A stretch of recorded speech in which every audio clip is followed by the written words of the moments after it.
প্রিয় বন্ধুরা, আশা করি সবাই ভালো আছেন।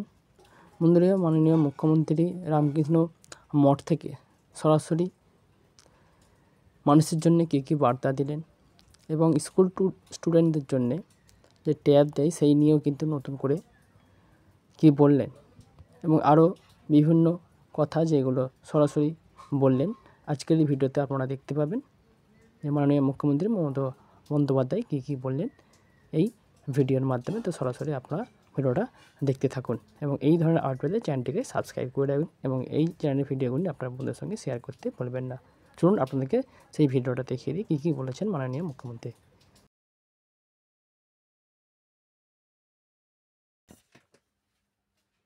টাকা মাটি মাটি টাকা, মানবিকতার পথ দেখিয়েছিলেন, সামাজিক সংস্কারের পথ দেখিয়েছিলেন, সমাজকে মানুষকে চরিত্র গঠনের কথা বলেছিলেন এই কথাটির মধ্যে দিয়ে। দুই কি বলেছিলেন? জলকে কেউ জল বলে, কেউ পানি বলে, কেউ ওয়াটার বলে, তফাৎ তো এটুকু কথার মধ্যে। রক্ত কিন্তু সবার এক, এটা আমি বললাম, এই ভেবেই বলেছিলেন। তিনি আর একটা কথা বলতেন, ওরে কেউ মাকে মা বলে, কেউ মাদার বলে, কেউ আম্মা বলে, তফাৎ এইটুকু, এর থেকে বেশি কিছু নয়। এটাই কিন্তু আমাদের শিক্ষা। আমি এখানে অরুণ বৈশাখ সকলকেই যেতে পারছি, যাদের অনেকের হয়তো নাম আমার বলা হয়নি, এটা কিছু মনে করবেন না, সবসময় সময়ের কম থাকার জন্য হয়। আর স্বামীজি কি বলেছিলেন? যখন ভারতবর্ষের স্বাধীনতা আন্দোলনের উত্থানের স্বপ্নও কেউ ভাবতে পারেনি, তিনি হিন্দু ধর্মকে জয় করে এলেন শিকাগোতে গিয়ে। কত কষ্ট করতে হলো, রাস্তার ধারে বসে থাকতে হয়েছে, ট্রেনের কম্পার্টমেন্টে বসে থাকতে হয়েছে, বিদেশি মহিলা তাকে স্থান দিয়েছে, গ্রহণ করেছে, শিকাগোয় বক্তৃতা দেবার সব ব্যবস্থা করে দিয়েছে। যখন তিনি প্রথম ঢুকেছিলেন অনেকে ভাবছিল আরে এ আর কি করবে, মাত্র 39 বছর বয়সে উনি যা করে গেছেন তা আর কেউ করে দেখাতে পারবে না, এটা আমি বিশ্বাস করি। এবং উনি বলতেন এমন একদিন আসবে, নেতৃত্ব উঠে আসবে চামারের ঘর থেকে, কৃষকের ঘর থেকে, নিম্ন বর্ণের ঘর থেকে। অনেক চিন্তা করেই বলেছিলেন। তিনি বলেছিলেন unity is strength and weakness is fall. তিনি বলেছিলেন ডিভাইড ইজ ফল। তিনি বলেছিলেন ভারতবর্ষের কল্যাণই আমার কল্যাণ, ভারতবর্ষের মৃত্তিকা আমার গর্ব। তখন ভারতবর্ষে ইউনাইটেড ছিল, একসাথে ছিল। তিনি কোন ভাষায় কথা বলতেন? বাংলা ভাষায়। এটা মাথায় রাখবেন। স্বামীজি হোক, নেতাজি হোক, রামকৃষ্ণই হোক, সারদামাই হোক, ছোট্ট ছোট্ট কথার মধ্যে দিয়ে কথা অমৃত, মানে কথা অমৃত সমান করে দিয়ে গেছেন। আর আমাদের তপবনের মুনি ঋষিরা বলেছিলেন সিন্নন্ত বিশ্বে অমৃতস্য পুত্রা। সারা বিশ্বের পুত্রকে, পুত্র এবং কন্যাকে অমৃতের সন্তান বলেছিলেন। কারা? আমাদের তপবনের। ঋগ্বেদ পড়ে না, অথর্ববেদ পড়ে না, সামবেদ পড়ে না, ঋগ্বেদ পড়ে না, জানে ধর্মের মানেটা কি।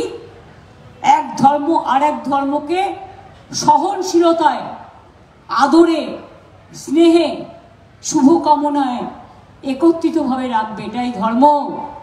বলুন তো, বেলুর মঠে গিয়ে আমি যখন প্রথম দেখলাম ওখানে একটা দরগা আছে মুসলিমদের, তখন সুহিতানন্দ মহারাজ জেনারেল সেক্রেটারি ছিলেন, শান্তনু ছিল। আমি জিজ্ঞেস করলাম দক্ষিণেশ্বরে বেলুর মঠের মধ্যে মুসলিম দরগা? ওনারা বললেন এটা তো স্বামীজির সময় থেকেই আছে। তাই তারা বেলুর মঠে যদি মানুষকে প্রাণ দিতে পারে, জান দিতে পারে, রামকৃষ্ণ মঠে দিতে পারে, তাহলে তারা গুলিয়ে দিচ্ছেন আর বলে দিচ্ছেন বাংলা মানে কোনো ভাষাই নেই। আরে বাংলা ছাড়া ভারত হয় না পৃথিবী হয়? জাতীয় সঙ্গীতের ভাষা রবীন্দ্রনাথ ঠাকুর, বন্দে মাতরম বঙ্কিমচন্দ্র চট্টোপাধ্যায়, হিন্দু পথ প্রদর্শক রামকৃষ্ণ বিবেকানন্দ সারদামা, সমাজ সংস্কারক ঈশ্বরচন্দ্র বিদ্যাসাগর, রাজা রামমোহন রায়, নেতাজি জয়েন স্লোগান, নেতাজি সুভাষচন্দ্র বোস, এরকম প্রচুর নাম আছে বলা যায়। কিন্তু যেহেতু সময় সংক্ষেপ, আমি এটুকু বলতে পারি, রামকৃষ্ণ পরমহংসদেবের যে ধর্ম সর্বধর্ম সমন্বয়, আমি এটাকে বিশ্বাস করি, এটাকে আমরা পাথেয় করি। ছোটবেলায় আমাদের বাবা মায়েরা এটা কানের কাছে মন্ত্রের মতো আমাকে বলতেন। নতুন করে আমাদের শিখতে হবে না, ওখান থেকে যা শেখার আমরা শিখে নিয়েছি। আর একবার যা ব্রেনে নিয়ে নিয়েছি, ওটা ড্রেনে যাবে না, এটাই থাকবে চিরজীবন। এটাকেই সঞ্চয় করে বাঁচবো, এটা দিয়েই সঞ্চারিত হব, পুষ্পিত হব, সুরভিত হব, আপ্লুত হব, বিকশিত হব, সুশোভিত হব, পুঞ্জীবিত হব। মনে রাখবেন, আমাদের ভাষাকে নিয়ে কেউ খেলবার চেষ্টা করবেন না, অসম্মান করারও চেষ্টা করবেন না। পরে সমস্ত অনেক বই ইংলিশে ট্রান্সলেশন হয়েছে, দ্য আদার ল্যাঙ্গুয়েজ অলসো, যাতে সবাই জানতে পারে। কিন্তু যখন প্রথম কথাগুলো লিখেছিলেন, তখন কিন্তু বাংলা ভাষাতেই লিখেছিলেন।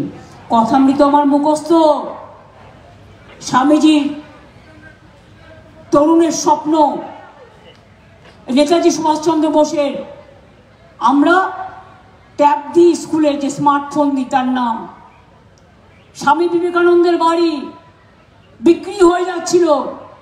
আমি খবর পেয়ে একদিনের মধ্যে অধিগ্রহণ করে স্বামী বিবেকানন্দ যারা ট্রাস্টি তাদের দিয়ে দিয়েছিলাম। সিস্টার নিবেদিতা সবাই ভুলে গেছিল, তার বাড়িটাও আমি অধিগ্রহণ করে দিয়ে দিয়েছিলাম। এবং শুধু তাই নয়, দার্জিলিংয়ে তিনি যেখানে দেহত্যাগ করেছিলেন সেই বাড়িটাও আমি দিয়ে দিয়েছিলাম। কোনো হেরিটেজ নষ্ট করতে দিইনি, কারণ এরা আমাদের প্রাণপুরুষ। এরা না থাকলে জগৎ সংসার চলে না। মানুষ ধর্মের মধ্যে কি পায়? শান্তি পায়, স্বস্তি পায়, প্রার্থনা জানায়, ভক্তি জানায়, আর নিজের মঙ্গল কামনা করে, সবার মঙ্গল কামনা করে। সেই জায়গাটা যদি হারিয়ে যায়, আমরাও তো হারিয়ে যাব। কাজে ইতিহাসকে ভোলা উচিত নয়। ইতিহাসকে মাথায় রেখে পায়ে রেখে মানে পদধূলিতে প্রণাম জানিয়ে, সম্মান জানিয়ে তবেই জীবন গড়ুন। স্বামীজি বলতেন নৈতিক চরিত্র গঠনের কথা, এর থেকে বড় কথা আর কিছু হতে পারে না। আজকে নৈতিক চরিত্র গঠনের পালা, ইতিহাসকে রক্ষা করার পালা, ধর্মকে রক্ষা করার পালা, সম্প্রীতিকে রক্ষা করার পালা, মানবিকতাকে রক্ষা করার পালা, সৌজন্যতাকে রক্ষা করার পালা, ভদ্রতাকে রক্ষা করার পালা। সবাই ভালো থাকুন, সুন্দর থাকুন। এই জায়গাটা এমনই একটা জায়গা, কামারপুকুর, একদিকে চলে যাচ্ছে হুগলি, অন্যদিকে বাঁকুড়া, বিষ্ণুপুর, গোপীনাথপুর, শিহর। আমার খুব মনে পড়ে সেদিন যদি কামারপুকুরের আশ্রম তাদের না খাবার দিত, তারা দুটো খেতে পেতেন না। তখন আমি রেল মিনিস্টার ছিলাম, আমার মনে আছে কি অত্যাচার চলেছিল। আর সব মানুষ, আমি যখন রাত 12টায় খবর পেয়েছিলাম পুকুরের মধ্যে গলা ডুবে বসে আছে সিপিএমের আমলে,